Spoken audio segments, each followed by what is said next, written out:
சூரிய குடும்பத்தில் எந்த கிரகத்தை பார்த்தாலும் ஒவ்வொன்றுக்கும் தனி சிறப்பு இருக்கிறது. ஆனால் அவற்றில் மிகப்பெரியதும் சக்தி வாய்ந்ததும் ஒரே ஒரு கிரகமாகவே திகழ்கிறது. அதுதான் வியாழன் எனும் ஜூபிட்டர். வியாழனை பற்றிய பார்வையில் தொடங்கும் பயணம் நம்மை வியாழனின் மேன்மை மற்றும் அதற்குள்ளான விஞ்ஞான மர்மங்களையும் ஆராய செய்கிறது. வானிலையை கிழித்து பார்க்கும் வலிமையுடைய இந்த பெருமைமிக்க வாயு கிரகம் வெறும் கண்களுக்கு தெரியாத பல விஷயங்களை தன்னகத்தே கொண்டிருக்கிறது. வியாழனை பற்றிய உண்மைகளை அறிந்து கொள்வது வெறும் ஆர்வம் மட்டுமல்ல, அது ஒரு சாகச பயணமும் தான். ஆக வாருங்கள், பயணத்துக்குள் செல்லலாம். முதலில் நாம் பார்க்க வேண்டியது வியாழனின் அளவு மற்றும் அமைப்பு. வியாழன் என்பது சூரியனை தவிர சூரிய குடும்பத்தில் இருக்கக்கூடிய அனைத்து கிரகங்களின் மொத்த எடையையும் விட மிக அதிக எடை கொண்டிருக்கிறது. சூரியனை விட்டுவிட்டால் வியாழனே அதில் மிகப்பெரிய இரண்டாவதான பிரபஞ்சத்தின் பொருளாக கருதப்படுகிறது. இதன் விட்டம் சுமார் 1,43,000 கிலோமீட்டர்கள், அதாவது பூமியை விட 11 மடங்கு பெரியது. இதன் பருமன் மட்டும் பார்க்கும் போது கூட ஒரு தனி சூரிய குடும்பமாய் இருக்கக்கூடிய சக்தியே அதுக்கு இருக்கிறது என்று பல விஞ்ஞானிகள் கருதுகிறார்கள். வியாழன் என்பது முழுக்க முழுக்க வாயு கிரகம், அதாவது அது நிலத்தடி அமைப்பு கொண்டதல்ல. இதன் மேற்பரப்பிலே நடக்க முடியாது. நாம் இதன் மேல் கால்களை வைத்து நிற்க முடியாது. ஏனென்றால் அது வாயுவினால் மட்டுமே ஆனது. இதில் முக்கியமாக ஹைட்ரஜன் மற்றும் ஹீலியம் ஆகிய வாயுக்கள் நிறைந்திருக்கின்றன. ஆனால் இவை திட வடிவத்தில் இல்லை. மிகுந்த அழுத்தத்தால் வாயு திரவகமாக மாறும் தன்மையை கொண்டிருக்கிறது. இதன் மையத்தில் இருக்கக்கூடிய ஒரு சிறிய திட உருக்கு கோர் இருக்கலாம் என்ற ஒரு நம்பிக்கையும் விஞ்ஞானிகளிடத்திலே இருக்கிறது. ஆனால் அது இப்போது வரைக்கும் உறுதி செய்யப்படவில்லை. அதை போலவே வியாழனின் ஒரு முக்கியமான அம்சம் அதன் சூழ்நிலையின் வேகமான சுழற்சி. வியாழன் தான் சூரிய குடும்பத்திலேயே மிக வேகமாக சுழலக்கூடிய கிரகம். ஒரு முழு சுழற்சி, அதாவது ஒரு நாள் வெறும் 10 மணி நேரத்திலேயே முடிகிறது. பூமியில் ஒரு நாள் என்பது 24 மணி நேரம் என்றால் வியாழனில் ஒரு நாள் அதில் பாதிக்கும் குறைவானதுதான். இதனால் வியாழனின் மேற்பரப்பில் பலவிதமான பசைகள், தூண்கள், மணல்கட்டுகள் போன்ற அடர்த்தியான கட்டமைப்புகளும் உருவாகுகின்றன. இவற்றில் மிகவும் பிரபலமானது பெரிய சிவப்பு பகுதி என்று கருதப்படும் கிரேட் ரெட் ஸ்பாட். இது ஒரு பெரும் சூறாவளியாகவே கருதப்படுகிறது. பூமியை விட 2 மடங்கு பெரியது. இந்த சூறாவளி கடந்த 300 ஆண்டுகளுக்கும் மேலாக நிலைத்திருக்கிறது. பூமியில் ஒரு சூறாவளி சில நாட்கள், சில வாரங்கள் வரை நீடிக்கலாம். ஆனால் வியாழனில் இது நூற்றாண்டுகளாக இயங்கிக் கொண்டிருக்கிறது. அதில் சுழலக்கூடிய காற்றின் வேகம் 1 மணி நேரத்திற்கு 430 கிலோமீட்டர்கள் வரை செல்லும். வியாழனில் இருக்கக்கூடிய வாயுக்கள் சூரியனில் உள்ள அதே வாயுக்கள் தான்.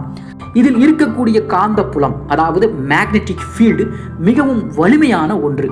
பூமியில் இருப்பதை காட்டிலும் 14 மடங்கு அதிகம். இதனால் வியாழனை சுற்றியுள்ள விண்வெளியில் சக்தி வாய்ந்த கதிர்வீச்சுகளும் ஏற்படுகின்றன. அவை மனிதனுக்கு மிகவும் ஆபத்தானவை. அதனால் வியாழனில் மனிதர்கள் காலடி எடுத்து வைப்பது என்பது இதுவரைக்கும் சாத்தியமில்லாத ஒன்று.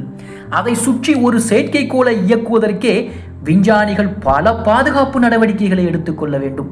வியாழனின் மற்றொரு பிரமிப்பூட்டக்கூடிய அம்சம் என்னவென்றால் அதன் நிலவுகள் தான். வியாழனிற்கு 90க்கும் மேற்பட்ட நிலவுகள் இருக்கின்றன என்று சொன்னோம் அல்லவா? அதில் மிகவும் பிரசித்தி பெற்றது ஐஓ, யூரோப்பா, கேனிமீட் மற்றும் காலிஸ்டோ. இதில் யூரோப்பா பற்றி குறிப்பிட வேண்டியது அவசியமான ஒன்று. இது முழுக்க உறைந்த மேற்பரப்பை கொண்டிருக்கிறது. அதன் அடியில் நீர் இருக்கக்கூடும் என்பதற்கான விஞ்ஞான நம்பிக்கைகளும் இருக்கின்றன. அதே போல ஐஓ என்பது வலுவான அழுத்தங்களால் மிகவும் செயற்கை வலிமையை கொண்டிருக்கிறது. அதில் எப்போதும் எரிமலை வெடிப்புகள் நடந்து கொண்டே இருக்கின்றன. இது சூரிய குடும்பத்தில் எப்போதும் அக்னி பெருக்கத்தில் இருக்கும் ஒரே நிலவு. அதைத் தொடர்ந்து கேனிமீட்.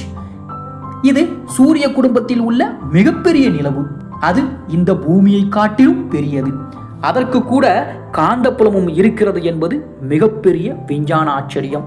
அதை போல வியாழனின் சுற்றுப்பாதை சூரியனை சுற்றி செல்ல 12 பூமியின் ஆண்டுகள் எடுத்துக்கொள்ளப்படுகிறது. ஆனால் அதன் சுழற்சி வேகம் அதைவிட வேறுபடுகிறது. 10 மணி நேரத்திலேயே தன்னைத்தானே சுற்றி கொள்கிறது. அதை போல சூரிய குடும்பத்தின் பாதுகாப்பு காவலனாகவும் வியாழன் திகழ்கிறது.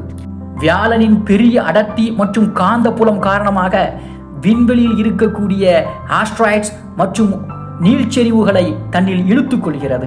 அதன் காந்த வளையத்தில் அவை சிக்கிக் கொள்கின்றன. இதனால் அவை பூமியை தாக்குவதிலிருந்து தடுக்கப்படுகின்றன. இதனால் விஞ்ஞானிகள் வியாழன் ஒரு காப்பாளன், ஜூபிட்டர் என்பது ஷீல்டு எஃபெக்ட் என்று அழைக்கிறார்கள். அதனால்தான் வியாழனை நாம் ஒரு சூரிய குடும்ப காவலர் என்றும் கூறுகிறோம். இது பூமியின் வளர்ச்சிக்கும் வாழ்வுக்கும் கூடுதல் பாதுகாப்பை வழங்கி இருக்கிறது. ஆய்வுகள் தொடரும் போது இது இன்னும் உறுதியாகும்.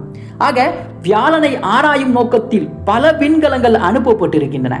அவற்றில் கலிலியோ மற்றும் ஜூனோ என்பது முக்கியமான விஷயம். ஜூனோ 2016 ஆண்டு வியாழனை அடைந்தது. அதற்கு பிறகு வியாழனின் மேற்பரப்பு மற்றும் அதன் உள் அமைப்பை பற்றி பல தகவல்களை அனுப்பியிருக்கிறது. அதில் அதனுடைய காந்த புலம், அதனை சூழ்ந்த கதிர்வீச்சுகள், அதன் வளிமண்டலத்தில் உள்ள ஹைட்ரஜன் மற்றும் ஹீலியம் அளவுகள் போன்றவற்றை அது குறிப்பிட்டிருக்கிறது. இன்னும் பல சோதனைகள் மேற்கொள்ளப்படவும் இருக்கின்றன. குறிப்பாக யூரோப்பாவில் உயிர் இருக்கிறதா என்பதை ஆராய யூரோப்பா கிளிப்பர் அனுப்பப்படுகிறது. இதன் மூலம் நாம் வியாழனை சுற்றி இருக்கக்கூடிய மர்மமயமான நிலவுகளை நன்கு அறிந்து கொள்ள முடியும். மொத்தத்தில் சொல்வதென்றால் வியாழன் என்பது ஒரு பெரிய கிரகம் மட்டுமல்ல, அது சூரிய குடும்பத்தின் கட்டமைப்பிலும் பாதுகாப்பிலும் மிக முக்கிய பங்கு வகிக்கக்கூடிய ஒரு மாபெரும் சக்தி. அதன் மீது நம்முடைய ஆராய்ச்சிகள் தொடர்ந்தாலும் இன்னும் எண்ணற்ற மர்மங்களை தீர்க்க வேண்டியிருக்கிறது. அதுவரை வியாழன் என்பது நம் கண்களில் எட்டாத ஒரு பிரமிப்பு மட்டுமல்ல, நம்மை உயிருடன் வைத்திருக்கும் பாதுகாப்பான ஒரு அரண் என்றே கூறலாம் என்பதும் குறிப்பிடத்தக்கது.